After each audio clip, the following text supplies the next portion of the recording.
Good morning, Year 6. It's a brand new week and a brand new unit. And as you're getting ready to leave primary school and you'll have a lot more independence, we thought it'd be a good idea to cover financial literacy.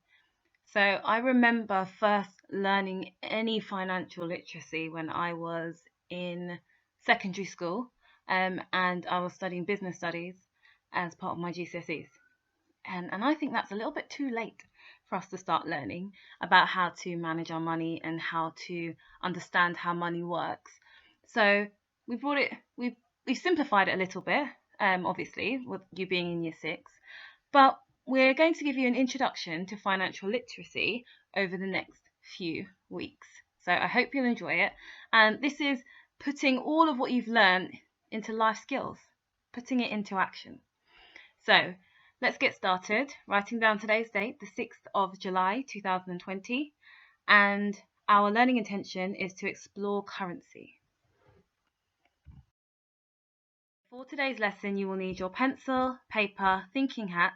If you have any notes in your home which you can look at, that would also be helpful. So grab some of those if you've got any of those.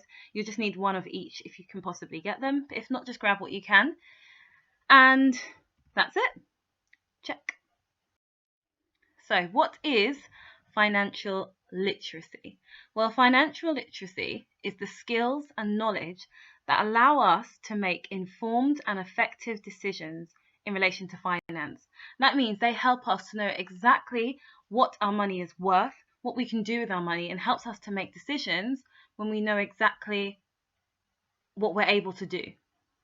Financial literacy covers things like looking after our money or our finances, covers money, budgeting, and investing. So budgeting is knowing what to save and what to keep hold of and wait for it to build up until you get more.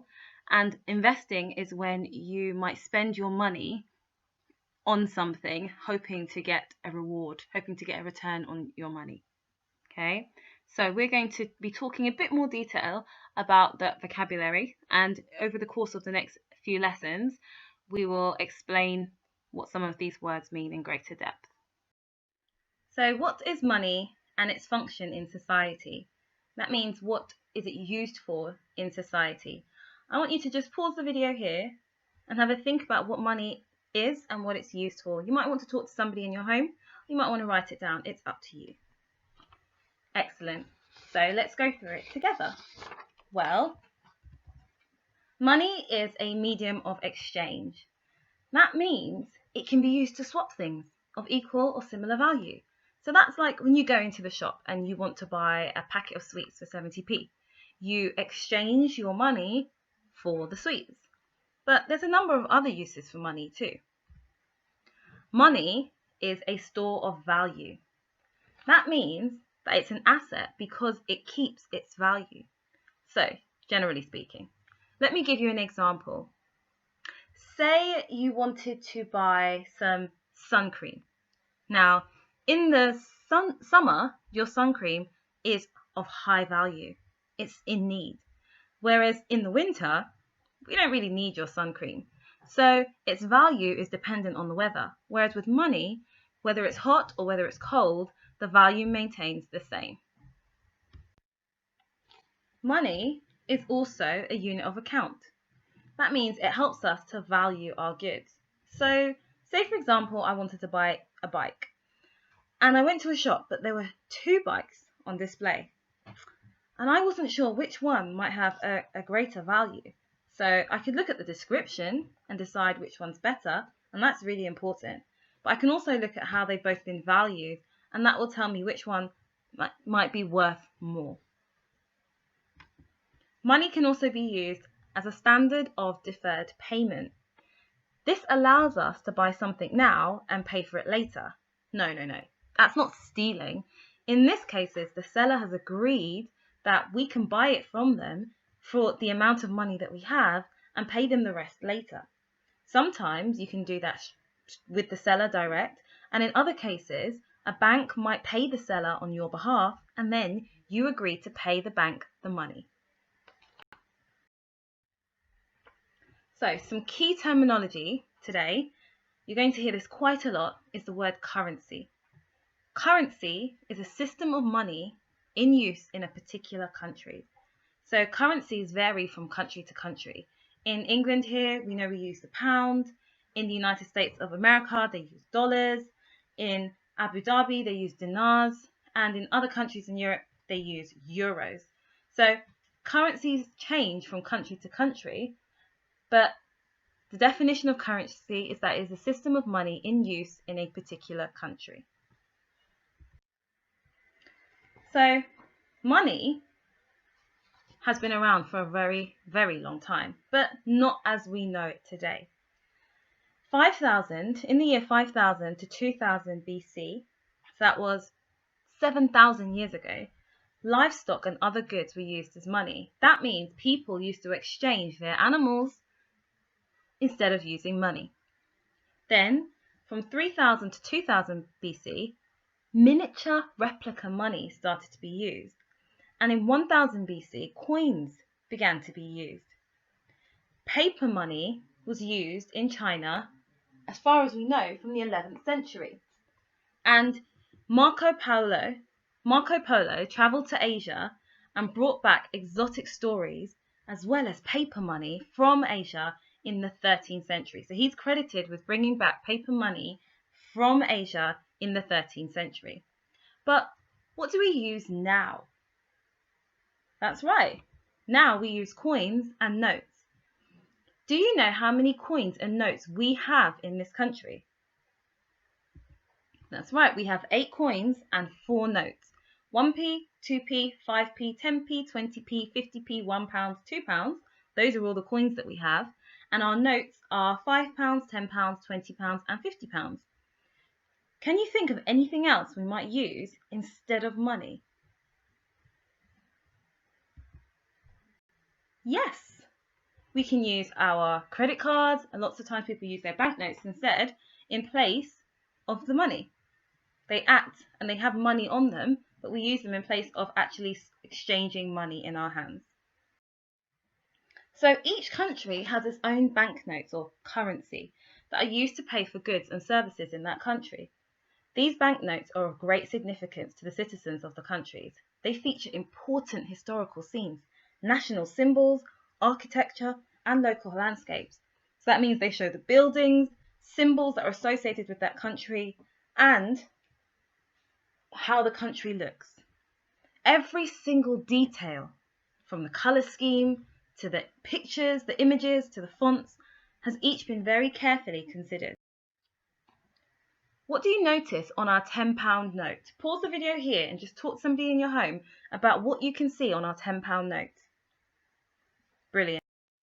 So on our £10 note, you may have noticed we've got Buckingham Palace there. We've also got Winchester Cathedral. We've got Queen Elizabeth II in her younger days.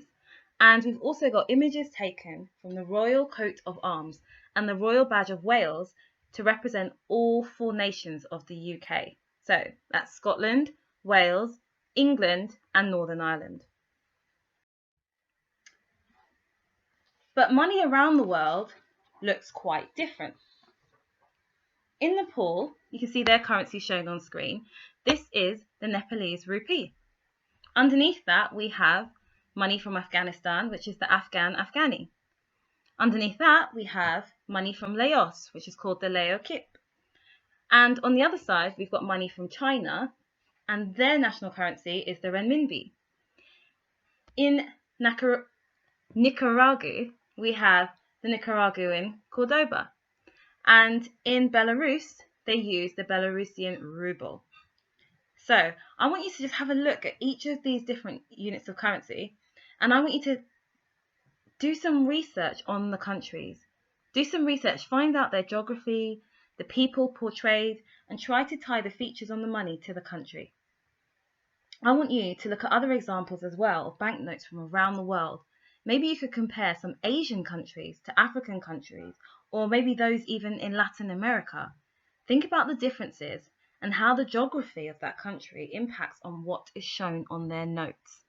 Okay, so think about how the country is represented on their currency. So, who wants to be a trillionaire? Well, have you ever imagined that you'd be able to just get a 10 trillion pound note? No, me neither. But in Zimbabwe, they once used the $10 trillion note. Nowadays, the US dollar is the main unit of currency. However, prior to using this, they had their own currency, which was called the Zimbabwe dollar.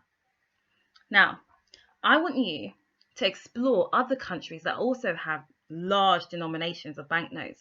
That means they have one banknote which has a huge number on it, which we'd assume would have a really high value. There are quite a few in the world, so look up and see if you can see if there's any country that tops Zimbabwe. Is there any country that has one note that's worth more than $10 trillion? Or is there any that have anything similar? I also want you to look at what happened in post-World War Germany when hyperinflation badly affected the country's economy. I'll tell you what hyperinflation is. It's when prices of goods rise more than 50% in 1 month. Can you imagine what a toll that takes on society? So imagine you go into a shop today and you buy an expensive trainers for £100, and then you go back a month later and those trainers have gone up to £150. That would be an example of hyperinflation, where the price has increased dramatically in a short period of time. So, your task today, your final task today, is to imagine Nottingham has just become a new country. It now needs its own entirely new currency. Your task is to design the front of the new banknote. Think carefully about what you want to include. Remember, it has to show the important social, historical and cultural elements to represent the country, Nottingham. Now, we know Nottingham's not really a country, but for the sake of today's lesson, Nottingham's going to be a country. Many banknotes feature the monarch on the front. Who would be the king or queen of Nottingham? Do you know any stories about Nottingham? Who would or who would we not have on our banknote? Draw your banknote and label your banknote with the important people, places or other things you've drawn. Then write a short paragraph describing what you have chosen to appear on the banknote and explaining why you've chosen these things. As an extension, if you really want to go even further, you could choose a country that you do not know much about. Look up their banknotes and see what you notice on them. Research the national symbols of the country, whether that be a person, animal, building, or any other symbol, and describe why it is significant to the citizens of that country. Remember to email us your work, the email address shown on screen. We can't wait to see what you come up with. Have a great day. Bye.